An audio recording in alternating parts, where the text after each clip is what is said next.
तो चलिए शुरुआत करते हैं आज की इस वीडियो की। और आज हम डिस्कस करेंगे एप्लीकेशन ऑफ इंटीग्रल्स के कुछ शानदार सवाल। तो ये पहला ही सवाल एरिया ऑफ ट्राइंगल निकालने के लिए आया था, पिछले साल बोर्ड एग्जामिनेशन में भी आया था, उससे पिछले साल। अगर कल आया तो क्या आप कर पाएंगे? तो चलिए देखते हैं। Using method of integration find the area of the triangle ABC, coordinates of whose vertices are this this and this. तो ये तीन वर्टिसेस दी हुई है, ये ट्राइंगल है, इसका आपको एरिया बताना है। ये वाला जो एरिया, ये एरिया आपको बताना है कि एरिया कितना आएगा। तो आप इसमें करेंगे क्या, कॉन्सेप्ट क्या रहेगा? आप इसमें तीन स्ट्रिप मानेंगे, एक यहां पर, एक यहां पर और तीसरी वाली यहां पर। ध्यान से सुनिएगा, जो तीन चार शब्द मैं बोलूंगा जरा ध्यान से सुनना। और इस स्ट्रिप की हाइट को मैं y1 कहूंगा, इसकी हाइट को मैं y2 कहूंगा और इसकी हाइट को मैं y3 कहूंगा। और विड्थ जो रहेगी वो dx रहेगी, छोटी सी y1 ये dx हो जाएगी तीनों की। तो जब हम एक स्ट्रिप मानते हैं तो स्ट्रिप के पैर हम किसी एक एक्सेस से जरूर टिकाते हैं, ईदर x और y। और हम सर जो है उस स्ट्रिप का किसी ना किसी कर्व से, किसी ना किसी लाइन से सटाते हैं। और जब हम उस स्ट्रिप को बोलते हैं कि चल तू 2 से 4 तक इंटीग्रेट हो, तो 2 से 4 तक उस स्ट्रिप का, 2 से 4 तक उस स्ट्रिप का एरिया निकल के आता है। और एरिया भी कौन सा? जहां पैर सटे हैं और जहां सर है उनके बीच का पूरा एरिया निकल के आता है।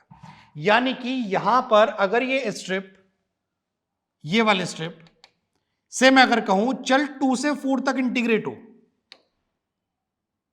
तो 2 से 4 तक इसके पैर तो एक्स एक्सिस से सटे हैं और सर y1 से सटा हुआ है 4 तक। 4 के बाद इससे सट जाएगा सर, इसलिए मुझे दूसरी माननी पड़ी। तो 2 से 4 तक y1 dx का मतलब है ये पूरा एरिया आ जाएगा, ये पूरा एरिया आ जाएगा। और 4 से 6 तक y2 dx का मतलब है ये पूरा एरिया आ जाएगा। तो सर ये वाला तो फालतू आ गया, इसलिए तो 2 से 6 तक y3 dx चलानी पड़ेगी, नीचे वाली जो स्ट्रिप है वो चलानी पड़ेगी। ध्यान से देखिएगा जरा मैं क्या कह रहा हूं, और ये फिर आपको अपना रिक्वायर्ड एरिया जो है वो देके चली जाएगी। ध्यान से देखते रहिएगा मैं क्या कह रहा हूं। तो इंटीग्रेट करने के लिए, एरिया निकालने के लिए मैं यहां लिख देता हूं। एरिया निकालने के लिए सबसे पहले इस वाली 2 से 4 तक चलाएंगे y1, 2 से 4 तक y1 dx। सुनते रहना मैं क्या कह रहा हूं। और 4 से लेकर 6 तक हम चलाएंगे y2 dx।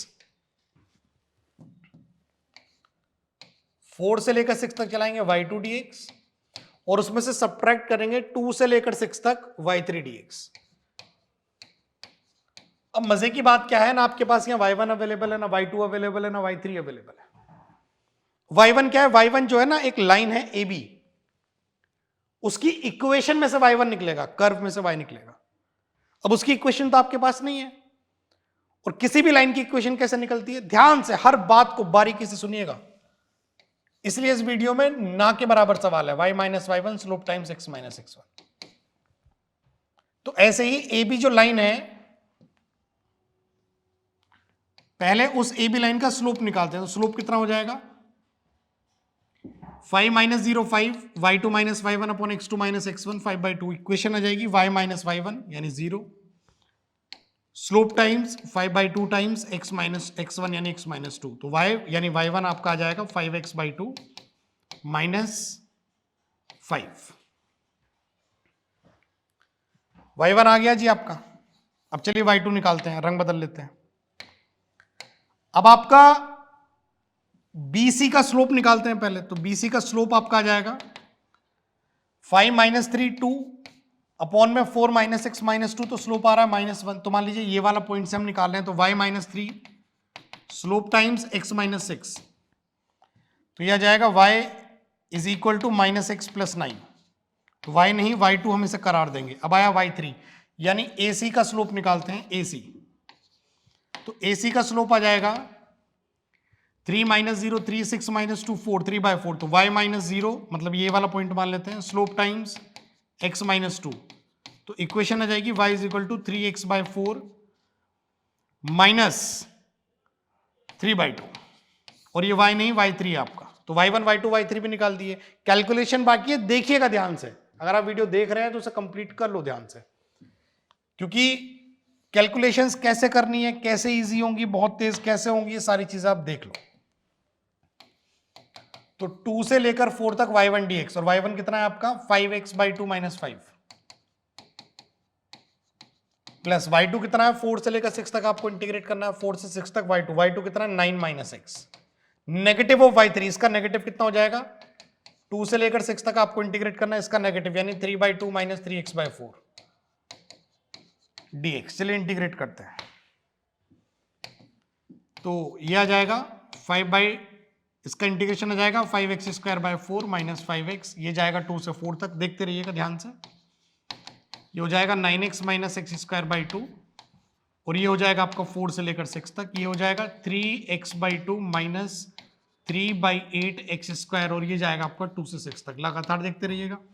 ये 5/4 तो कांस्टेंट है, अपर का स्क्वायर माइनस लोअर का स्क्वायर, तो 16 - 4 आपका 12 आ जाएगा, -5 तो कांस्टेंट है, अपर माइनस लोअर 2 आ जाएगा। हाँ क्या सर ऐसा कर सकते हैं, कर दिया भाई मैंने, 6 - 4 2 आ जाएगा, -1/2 बाहर है, अपर का स्क्वायर 36 माइनस लोअर का स्क्वायर 16 आ जाएगा, 3/2 आपका इधर है, x आपका लोअर अपर माइनस लोअर आपका 6 - 2 4 आ जाएगा, -3/8, 36 - 4 32 आ जाएगा, लगातार देखते रहिएगा। तो यहां से आपका यह आ जाएगा 4 3, यह आ जाएगा 15 - 10 5 प्लस 18 माइनस 20 माइनस का 10 प्लस 6 माइनस का 12, तो ये आपका आ जाएगा 18 5 23 6 29 माइनस 22 7 स्क्वायर यूनिट्स आपका एरिया निकल कर आ जाएगा। उम्मीद करता हूं क्वेश्चन समझ में आया होगा, तरीका समझ में आया होगा। ऐसे 2 सवाल, ये और एक और रिवाइज करके जाने हैं। अगला सवाल देखिए, अगला सवाल कह रहा है, थोड़ा सा फ्रेम सेट कर लेते हैं और अभी करा देता हूं आपको, बस 1 मिनट। हाँ, using integration find the area of the reason bounded by the line. एक तो ये लाइन दी हुई है, ये एक्स एक्सिस और लाइन x = 2 और x = 4, तो x = 2 की लाइन तो देखो ये जा रही,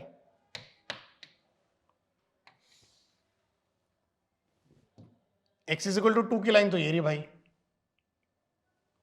और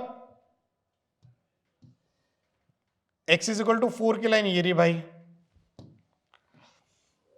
ये रहा 2, ये रहा x = 4। अब 2y - x + 8, अब इसमें देखो x को 0 रखोगे तो y 4 आएगा, और y को 0 रखोगे तो x कितना आ रहा है 8 आ रहा है, तो इसे और जोड़ लो भाई, ये ऐसे आ रही है, इस प्रकार से आ रही है, ठीक है। और x एक्सिस के इनके बीच का एरिया निकालना है, तो इनके बीच का एरिया तो भाई ये आ रहा है, ये आ रहा भाई इनके बीच का एरिया, तो ये एरिया आ रहा है इनके बीच का, तो x एक्सिस के और इन तीनों लाइंस के बीच का एरिया ये आ रहा है। और इस एरिया को निकालने के लिए आप एक खूबसूरत सी स्ट्रिप मानेंगे, एक खूबसूरत सी आप स्ट्रिप मानेंगे, और उस स्ट्रिप को आप कहां से कहां तक चलाएंगे, आप सब जानते हैं कि उस स्ट्रिप को आप चलाएंगे 2 से लेकर 4 तक, उस एरिया निकालने के लिए आप उस स्ट्रिप को चलाएंगे 2 से लेकर 4 तक, और 2 से लेकर 4 तक सर आप सटा के रखेंगे इस लाइन से, और इस लाइन का y आपका जाएगा -x + 8/2, तो ये आपका हो जाएगा 2 से लेकर 4 तक इंटीग्रेशन, ये हो जाएगा 4 - x/2 का इंटीग्रेशन, और 4 का इंटीग्रेशन 4x हो जाएगा, -x² हो जाएगा, और इसमें आप लिमिट्स रखेंगे अपर 4 और लोअर 2, ये आपका एरिया निकलने वाला है, तो एरिया निकल जाएगा भाई 4 - 2 2 2 × 4 8 हो जाएगा, -1/4 बाहर है, अपर का स्क्वायर माइनस लोअर का स्क्वायर जो है वो 12 आ जाएगा, ये 3 आ जाएगा, 5 स्क्वायर यूनिट आपका एरिया निकल कर आ जाएगा, 5 यूनिट्स। तो उम्मीद करता हूं ये बात भी आपको समझ आई होगी। अगला सवाल, भाई इस प्रकार का सवाल आपके सैंपल पेपर में भी ये सवाल आ सकता है, आपको समझनी पड़ेंगी चीजें, तो देखिएगा सवाल क्या कह रहा है। तो सवाल ये कह रहा है भाई, एक छोटा सा कोऑर्डिनेट सिस्टम बना लेते हैं,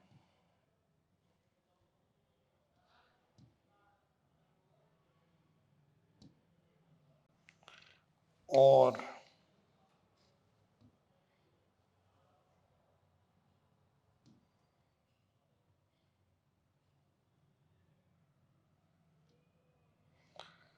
तो इसमें ध्यान से अगर हम देखेंगे तो हमें दो कर्व नजर पड़ रहे हैं, थोड़ा यहां लिख लेते हैं 0 1 2 3 4 1 2 3 4 5 6 7 8 -1 -2 -3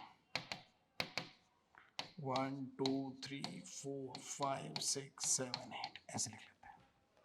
तो एक कर्व तो नजर पड़ रहा है आपको x square is equal to Y का, less than equal to Y है, ठीक है, लेकिन प्लॉट करने के लिए इनइक्वालिटी का यूज नहीं करते, और एक y less than equal to modulus of x है।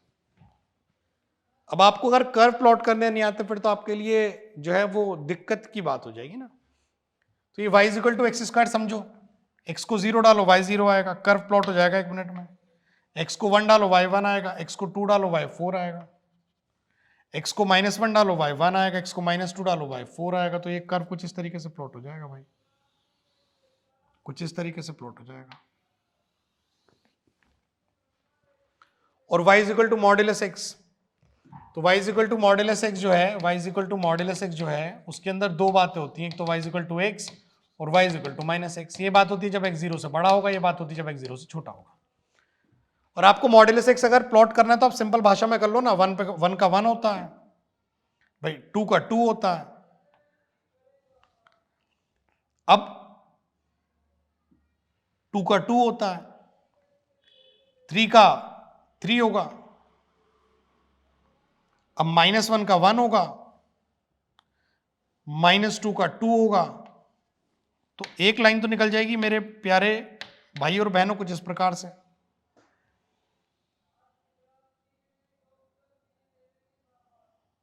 और एक लाइन निकल जाएगी इस प्रकार से। अब आपको इसके बीच का जो एरिया आ रहा है, देखो कैसे एरिया कैसे पता लगेगा, x square less than equal to y. आपको जानना है कि इस पैराबोला के अंदर एरिया की बाहर है। मान लो आपने ये वाला बिंदु डाल दिया, इसके अंदर 4 0, एक्स को डाल दिया 4 का स्क्वायर 16, वाई को डाल दिया 0, 16 0 से छोटा हो ही नहीं सकता, शेड बाहर जा ही नहीं सकता, अंदर जाएगा, शेड अंदर रहेगा। फिर आपने इसमें एक पॉइंट डाल के देख लिया 4 0, एक्स डाल दिया 4, वाई डाल दिया 0, 0 4 से छोटा हो ही नहीं सकता, इसका शेड बाहर नहीं जाएगा, इसका भी अंदर रहेगा। नहीं माफी चाहूंगा, x को डाला 4 और y को डाला 0, तो 0 छोटा है 4 से, तो इसका शेड जो है वो नीचे की तरफ रहेगा, क्योंकि इसका बाहर का पॉइंट सेटिस्फाई कर रहा है। तो शेड जो है वो अल्टीमेटली ये वाला आपका निकल के आ जाएगा भाई। ये ग्रीन वाली लाइन कहेगी नीचे और पैराबोला कहेगा अंदर, दोनों सिमेट्रिकल है, तो आप बस एक हिस्सा निकाल लो। तो आपको ये वाला हिस्सा निकालना है, और ये कॉन्सेप्ट है बिटवीन द कर्व्स का, बिटवीन द कर्व्स। ये सिलेबस में साफ साफ लिखा हुआ है बिटवीन द कर्व्स, ये आपको जरूर पता होना चाहिए। तो आप यहां पर 2 स्ट्रिप मानिएगा भाई, अब 2 स्ट्रिप मानिएगा तो एक स्ट्रिप की सर तो सटाइएगा इससे, और एक का सर सटाइएगा इससे। 2 कर्व्स के बीच में होता है ना, तो एक ऊपर एक नीचे, और जहां से चलिए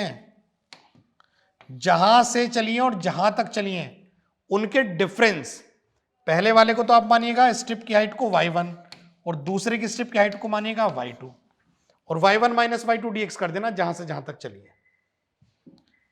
अब ये वाला बिंदु कितना है ये देख लो, बस ये वाला बिंदु कितना है, ये तो 1 है ना भाई, जहां इंटरसेक्ट कर रही है तो 1 हुआ ना, जहां इंटरसेक्ट कर रही है। y इक्वल टू एक्स डाल के देख लो, इसके अंदर y इक्वल टू एक्स डाल दो तो 1 ही होगा। तो 0 से लेकर 1 तक, और एरिया को ट्वाइस भी करना पड़ेगा, तो 2 का मल्टीप्लाई भी ये भी करके रख लो। 0 से लेकर 1 तक y1 - y2 dx, y1 - y2 dx। थोड़ा सा रंग बदल लेते हैं, तो ट्वाइस ऑफ 0 से 1 तक। y1 कौन है, जो ऊपर चला, ऊपर कौन चली है लाइन, लाइन क्या है y इक्वल टू एक्स की, x माइनस नीचे कौन चला, पैराबोला, पैराबोला का y क्या, एक्स स्क्वायर। बस इतनी सी बात आपको करनी पड़ेगी। x का इंटीग्रेशन x²/2 आ जाएगा, माइनस x² का x की पावर 3/3 आ जाएगा। अपर में 1 रहेगा, लोअर में 0 रहेगा, इसका ट्वाइस होगा। तो आप इसे कैलकुलेट कर लीजिएगा, 1 डालेंगे, 1 2 बाहर है, जब आप 1 डालेंगे तो 1 का स्क्वायर 1/2 1/2, माइनस जब इसमें 1 डालेंगे तो 1/3, और 0 डालने पर तो सब 0 हो ही जाएगा।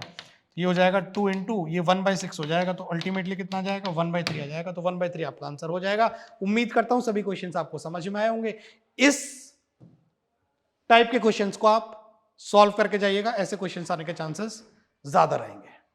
इस वीडियो में इतना ही। थैंक यू और पढ़ते रहिए।